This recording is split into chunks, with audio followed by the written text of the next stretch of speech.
క్రీస్తునందు ప్రియమైన మార్నింగ్ మన్నా ధ్యానిస్తున్న బిడ్డలందరికీ ప్రభు యేసు క్రీస్తు వారి నామమున శుభములు వందనములు కలుగునుగాక. సామెతల గ్రంథము 23:18 వచనములో నీ ఆశ భంగము కానేరదు అని లేఖనం సెలవిస్తుంది. నీ ఆశ ఏదో నీ ఆశ భంగము కానేరదని ప్రభు చెప్తా ఉన్నారు. కొత్త నిబంధనలు మనం చూస్తుంటే ఆశ కలిగిన ప్రాణమును తృప్తిపరుస్తాడు. ప్రియ బిడ్డలారా, నిరాశ చెందకుండా, ఏ విధమైన అవిశ్వాసము లేకుండా, అపనమ్మకము లేకుండా, నువ్వు ఏదైతే కావాలని ప్రభువుని అడుగుతావో, ఏదైతే నువ్వు వాంఛిస్తావో, నీ వాంఛలను, నీ ఆశను, నీ యొక్క దీనస్థుతిని చూసి, నీ దీనత్వాన్ని చూసి, నీ ఆశను ఎరిగిన దేవుడు, నీ యొక్క ఆశని, నీ యొక్క ఆశ భంగము కాకుండా ఆశ కలిగిన ప్రాణమును తృప్తిపరిచే నా దేవుడు ఈ యొక్క రాజులకు రాజు, ప్రభులకు ప్రభు. ఆయన చెప్తున్నాడు, అడుగుడి మీకు ఇవ్వబడును, వెదకుడి మీకు దొరకును, తట్టుడి మీకు తెరవబడును.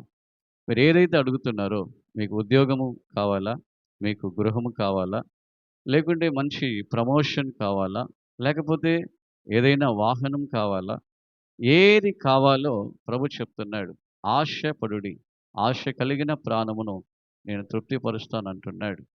ఆయన దగ్గర మన యొక్క అవసరతలను, మన యొక్క కోరికలను ఆయన దగ్గర, ఆయన పాదాల చెంత పెట్టినట్లయితే, మన కోరికలను, మన అవసరతలను, అక్కరలను ఎరిగిన దేవుడు సమస్తమును సమకూర్చి మనకు గొప్పగా దీవిస్తాడు.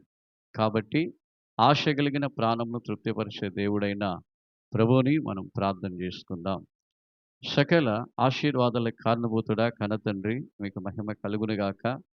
ప్రభా, నీ ఆశ భంగము కానేరదని చెప్పిన దేవుడు, ఆశ కలిగిన ప్రాణాన్ని తృప్తిపరుస్తానని చెప్పిన దేవుడు, మీరు తృప్తిపరిచి, దీవించి, ఆస్వాదించి గొప్ప కార్యములు చేయుదురుగాక.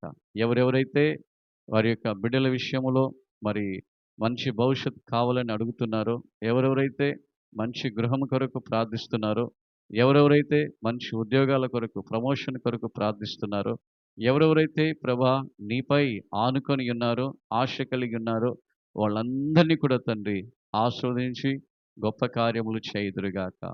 మీకే మహిమ. ప్రార్థన విన్నందుకు, అలాగే చేస్తూ ఉన్నందుకు, చేయబోతున్నందుకు వందనాలు. యేసుక్రీస్తు వారి నామములో ప్రార్థించి వేడుకుంటూ ఉన్నాము తండ్రి. ఆమేన్.